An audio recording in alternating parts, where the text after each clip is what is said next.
مذہب اسلام میں روزہ کی حالت میں بیوی سے صحبت کرنا ناجائز ہے۔ ایسا ہی ایک واقعہ امام ابو حنیفہ کے دور میں پیش آیا۔ ایک شخص نے رمضان کے دن میں قسم کھائی کہ اگر میں آج کے دن میں اپنی بیوی سے صحبت نہ کروں تو اس کو طلاق۔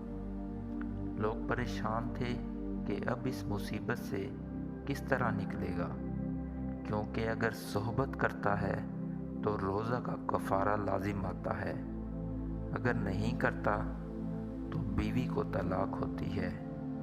امام ابو حنیفہ رحمۃ اللہ علیہ نے اس سے کہا کہ بیوی کو لے کر سفر پر چلا جا، راستہ میں صحبت کر لینا، کیونکہ سفر میں روزہ توڑنے کی اجازت ہے، اس لیے نہ اس کے ذمے کفارہ آیا اور نہ طلاق ہوئی۔